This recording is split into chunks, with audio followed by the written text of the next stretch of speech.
What's up, man? It's Ty Dolla Sign with the homie MalcolmMusic. Let's get it, whoa.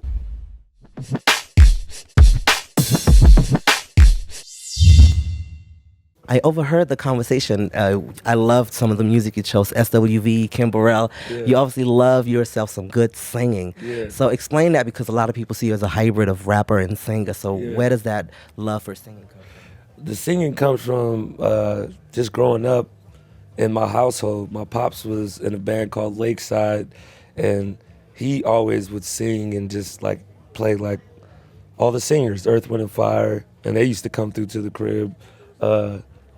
Like, just imagine my life right now. Like I kick it with Wiz, YG might come through, Big Sean might come through, be in the studio with Ye, be in the studio with whoever, Mary J. Blige, and my daughter's there, right? So she gets to see all of this. When I was growing up, it was the same way. Earth, Wind, and Fire, Lakeside, Prince, all those bands, they would be around my dad. So I got to meet all those dudes. So that's what made me want to like check out the singing stuff. And plus, I used to go to church all the time and play bass in church. So I'm just into like good singing, real music. On your album, you made sure to really also feature that. We had Jagged Edge, Babyface, Brandy, amazing vocalists.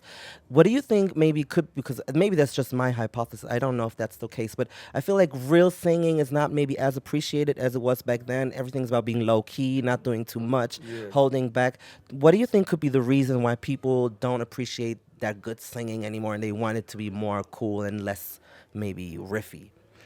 Because now the internet's out and Instagram's out and everybody wants to just be like the same thing. Everybody's copying each other and that's cool now. Like now you'll see like street brands with like 2 C's or 2 G's and like that's accepted now, right? If I was in high school and shit, like, and we wore a fake Gucci or fake Chanel, niggas would get fucking roasted till you couldn't come back to school the next day. And now like everything is just cool and accepted, and like that's not good when it comes to music. Like I play bass on stage, and my real fans, they'll appreciate it, but like they don't really. It's probably not the same scream as when Blase comes on. You know what I mean? Like a song where just everybody knows. Like, or one time I was doing a concert with Wiz.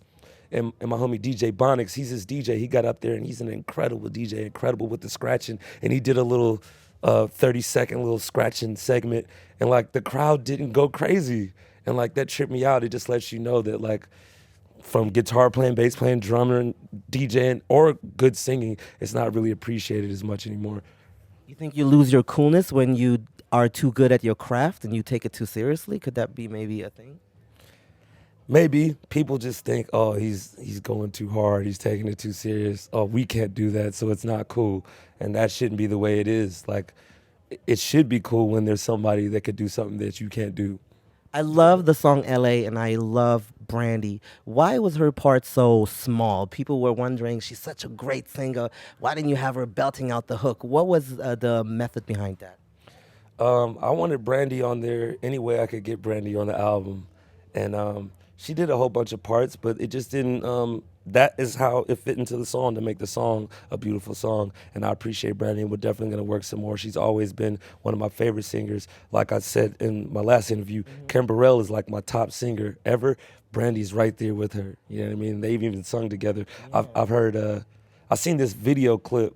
Was she congratulated Brandy like on her like career or something? What do you mean? Kim Burrell sang for Brandy, and she was like, you did this. It was like a big tribute, and she sang it marvelously. Nah, I was watching this thing where, because my homie Dre Sinatra, he used to DJ for Ray J, and I think it was Brandy's birthday or something like that, and Whitney Houston came, and Kim Burrell, and Whitney and Kim were going back and forth, and Dre Sinatra has the video clip of it. Crazy. You're gonna leak maybe another version of LA with more of her leftover vocals? Nah, there was already a version of LA that leaked before Brandy was even on the record with just me, Kendrick, and my homies D&D who wrote the hook. And what I did was I put James Fauntleroy on there, who's also one of the best ever, and Brandy together, mashed them up with D&D. And then I got Battle Cat to DJ, scratch on there, and chords came through. I always do a big conglomerate. I just want to make the song sound the best it can sound. Great song. Congratulations. I wanted to know because we don't know too much about you when you were like younger. How was because for us as Europeans, we can't imagine what it's like to grow up in Los Angeles. So give us a like a little throwback to when you were like 7, 8. How was your life after school? What did you eat? What did you watch on TV? What was like your life like back in the day? Back in the day, we used to eat ramen noodles or the cup of noodles, heat it up in the microwave with some water and watch cartoons. And, my mom didn't really let us eat candy, so we was eating carrots and celery, put some peanut butter on them, you know what I mean? Just, regular thugging as a kid. In LA, South Central. And it's not as bad as they try to make it seem, like with Boys in the Hood and Mr. Society. I mean, there's bad shit that goes on everywhere, but it seems like that's always the focus when you look at LA Bloods and Crips and just craziness. But LA is really a beautiful city, beautiful women, good food, beautiful people, man. So shout out to my city.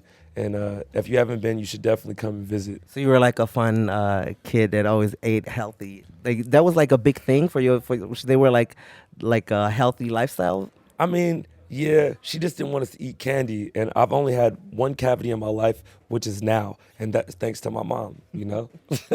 I recently had an interview with JoJo. She said she would love to work with you one day. Have you? Do you like? What do you say about that? I love JoJo. She's an incredible singer. My homegirl Nordia, who works for Atlantic, who takes us around in Europe, just told me the same thing. So I'm sure soon we will be getting together. Shout out to JoJo. Thanks for the love. I'm sure you've been a great fan of Prince. What were your favorite songs, and what did he mean to you, and what does Prince mean to you? Controversy is one of my favorite songs for Prince, just because like everybody used to just question Prince and wonder, what is this guy? Like, my homie AR posted this shit today where Prince was sucking on a lollipop with this hair wrap and shit. And he said, Prince is the only nigga that could send this selfie to a female and she'll still give him some pussy. You remember? So Prince is one of the illest, man. Just like his singing, his performance, his guitar playing, and the songwriting, everything about him. Like, I listen to him all the time for inspiration and for ideas. Back in the day when I had my little duo, me and my homie Corey from New York, we made a song with Snoop Dogg called Irresistible Bitch, which was one of the remakes of his song, but it wasn't actual remake. It was totally different. But one thing I loved about Prince was he wouldn't clear the record no matter how dope it was, and he won't clear nobody's record. You feel me? He said, nobody can sample my shit, and I think I'm going to be the same way. Fuck it. You feel me? But hopefully it might change now that he's gone, just to keep his music alive forever. And like, there's been remakes like TLC remade the Give It Up back in the day. If I Was Your Girlfriend? That one too. Yeah. So, How did you find out about the news? I found out on Instagram, Real 92.3, which is the radio station back home. They posted and they said, "Is this true?" And then I hit my girl up. I'm like, "Yo, did you hear about this?" And she's like, "No." Then all of a sudden I look back on my Instagram and I just start seeing it down everybody's feed. And then I call my dad and I'm like, "Dad, did you hear about this?" He's like, "Yeah, man, they said he was in the hospital 2 days ago with the flu and I don't understand why they let him out." I'm like, "Man, that shit's fucking crazy, bro." But, rest in peace to Prince. Prayers and, big love to his family. And he will definitely live on forever.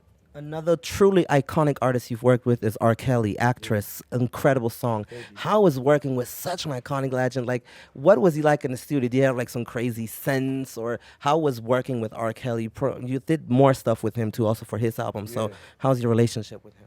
Kels is incredible. A lot of people say I sound like Kels and I sound like Nate Dogg, and just to have those people, compared to me is incredible. And it was definitely an honor to work with Kels, and we'll be back in the studio soon.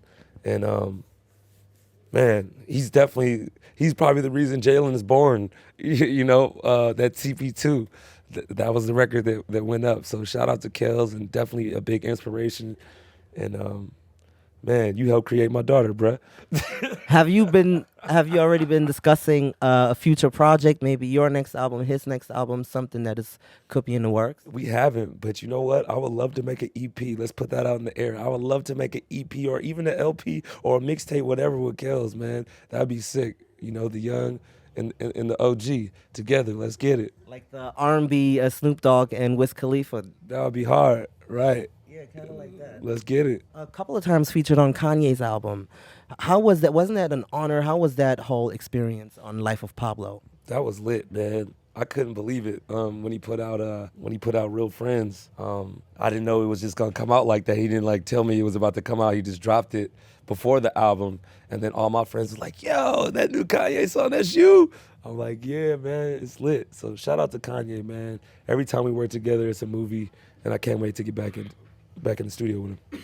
We've already touched a little bit on maybe an upcoming project. Is Free TC, that campaign, is it done, or are you still trying to work that record, or can we already sort of get anticipated for the follow-up?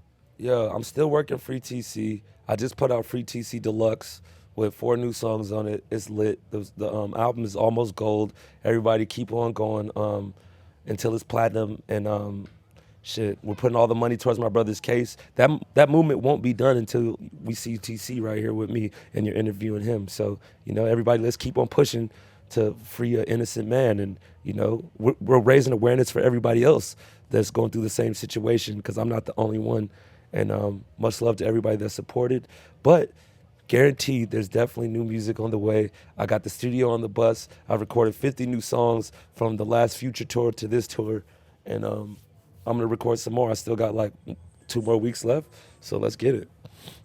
Final question I want to ask you. That's a funny question. So you're a Thai dollar sign, but if you were another currency, which which would you be? So we have yen or naira or euro, whatever. Thai pounds, nigga. You feel me? I'll just be Thai pounds. You feel me? The highest currency. Thai francs. Thai. What's the other ones we learned? There's francs. There's pounds. There's euros. There's crown. So much shit.